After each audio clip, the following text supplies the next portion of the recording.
ரதியக்கா அடுப்படியில் அக்கா அன்றைக்கி வெண்டைக்காய் சட்னி செய்ய போகிறேன். ரொம்ப ரொம்ப டேஸ்டியாக இருக்கும். ஒரு 6 வெண்டைக்காய் நல்லா வாஷ் பண்ணிவிட்டு கழுவி தொடச்சி எடுத்துக்கோங்க. எந்த மாடலில் வேணால் கட் பண்ணிக்கலாம். அக்கா இப்போ கட் பண்ணிட்டு வந்துட்டேன். எந்த மாடல்னாலும் கட் பண்ணிக்கோங்க. இப்போ இதுக்கு மசாலா ரெடி பண்ணுவோம். 2 ஸ்பூன் ஆயில் விட்டுருக்கேன் அக்கா. கடலைப்பருப்பு பெரிய ஸ்பூனுக்கு 1 ஸ்பூன் ஃபுல்லாக இதை லைட்டாக வறுத்துக்கலாம். கடலைப்பருப்பு வறுபட்டுருச்சு. 1 ஸ்பூனு தனியாக போட்டுக்கலாம். ஒரு 2 பல் பூண்டு, ஒரு 5 காஞ்ச மிளகாய் எல்லாமே நல்லா வறுபட்டுருச்சு. அடுப்பு ஆஃப் பண்ணிவிட்டு நல்லா வடிகட்டி எடுத்துக்கலாம். இப்போ அந்த ஆயிலே நம்ம நறுக்கி வச்சுருக்க அந்த வெண்டைக்காய் போட்டுக்கலாம். உங்களுக்கு வீட்டில் எத்தனை பேர் இருக்காங்களோ அதுக்கேற்ற மாதிரி வெண்டைக்காய் சேர்த்துக்கோங்க. இது நல்லா வதக்கிடணும் பிசு பிசு போக. அக்கா அந்த 6 வெண்டைக்காய்க்கு 5 காஞ்ச மிளகாய் போட்டிருக்கேன். உங்களுக்கு காரம் கம்மியாக இருந்துச்சுன்னா வத்தலை கம்மி பண்ணிக்கோங்க. இந்த கூட வந்து எண்ணெய் ஊற்றிக்க பாருங்க, அவ்வளோதான். இது நம்ம வலுவலுப்பு இல்லாமல் வதக்கி எடுத்துக்கணும். உங்களுக்கு காரம் கம்மியாகனா எத்தனை பேருக்கு ஏற்ற வெண்டைக்காய் அதுக்கேற்ற மாதிரி சேர்த்துக்கோங்க. எவ்வளோ நம்ம சாப்பிட்றோமோ போட்டு நல்லா ரைஸில் போட்டு இந்த சட்னியை பரட்டி சாப்பிட்லாம். ரொம்ப சூப்பராக இருக்கும். இது நல்லா விழுவிழுப்பு இல்லாமல் நம்ம வதக்கி எடுத்துக்கணும். அடுப்பு ஆஃப் பண்ணிட்டேன். வெண்டைக்காய் இதை வதக்குனது போதும். இது அப்படியே கொஞ்சம் ஆற விட்டுருவோம். தொடச்சி எடுத்துக்கோங்க. இது ஃபஸ்ட்டு வறுத்தோண்டா அது நல்லா ஆறி வச்சு அதை போட்டுடலாம். ஃபஸ்ட்டு இதை போட்டு ஒரு சுற்றிட்டு வந்துடணும்.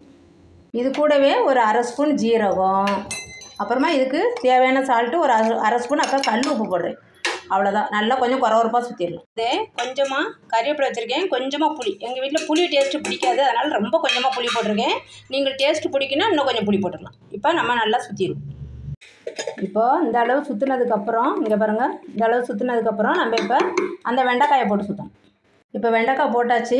கொஞ்சம் சட்னி பதத்துக்கு வேணும்னா நம்ம கொஞ்சம் ஒரு சுற்றினதுக்கப்புறம் தண்ணி ஊற்றிக்கலாம்.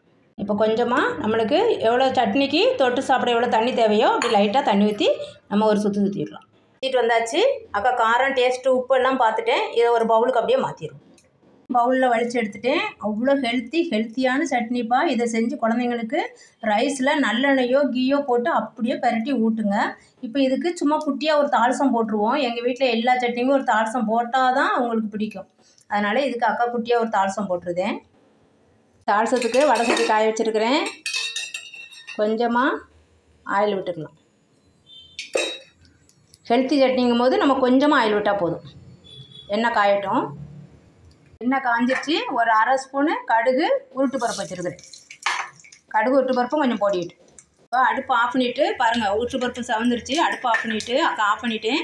கொஞ்சமாக கறிவேப்பிலை, ஒரே ஒரு காஞ்ச மிளகா வாசனை போட்டுக்கலாம். இந்த சட்னிக்கு நீங்கள் காரம் எவ்வளோ வேணாலும் போட்டுக்கலாம்ப்பா. ரொம்ப ரொம்ப ரொம்ப டேஸ்டியாக இருக்கும். அப்படியே உடனே பரட்டி நம்ம எல்லா ரைஸுக்கும் தொட்டுக்கலாம்.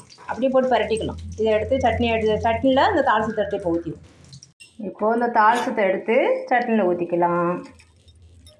ரொம்ப ரொம்ப ரொம்ப டேஸ்டியாக இந்த வெண்டைக்காய் சட்னி செஞ்சு பாருங்கள். அடுப்படியில் வெண்டைக்காய் சட்னி ரெடி. இந்த பருப்பெல்லாம் போட்டு வறுத்து நம்ம குறப்பாக அரைச்சிருக்கோம்ல, அதெல்லாம் கடிப்படும் போது டேஸ்டியாக இருக்கும்பா, மொறுன்னு. இந்த வெண்டைக்காய் சட்னி அந்த வலுவலுப்பு எதுவுமே தெரியாது. ரொம்ப ரொம்ப ரொம்ப டேஸ்டியாக இருக்கும். குழந்தைங்களுக்கு ரைஸில் போட்டு இட்லி தோசையில் பரட்டி ஊட்டி விடுங்க. ரொம்ப ரொம்ப நல்லது. சில குழந்தைங்க காய் சாப்பிட மாட்டாங்க. அதுக்கு இந்த வெண்டைக்காய் சட்னி செஞ்சு நீங்கள் போட்டு பரட்டி ஊட்டி விட்டுடலாம். நான் எப்போவுமே இந்த குழந்தைங்களையும் ஹஸ்பண்டையும் தான் நினைப்பேன், வேறு நம்மளுக்குன்னு தோணாது. அதனால் நான் அடிக்கடி உங்கள்கிட்ட சொல்கிறேன், இந்த குழந்தைங்களுக்கு ஊட்டி விடுங்க, குழந்தைங்களுக்கு கொடுங்கன்னு தான் சொல்கிறேன். நீங்களும் சாப்பிடுங்க. ரொம்ப ரொம்ப தேங்க்யூப்பா. இது அக்கா வெரைட்டி ஆஃப் சட்னி 43. நீங்கள் அக்கா ரதியக்கா அடுப்படி சேனலில் போய் பார்த்து வீடியோவில் 43 சட்னி செஞ்சு பார்த்துட்டு எப்படி இருக்குன்னு சொல்லுங்கள். தேங்க்யூ.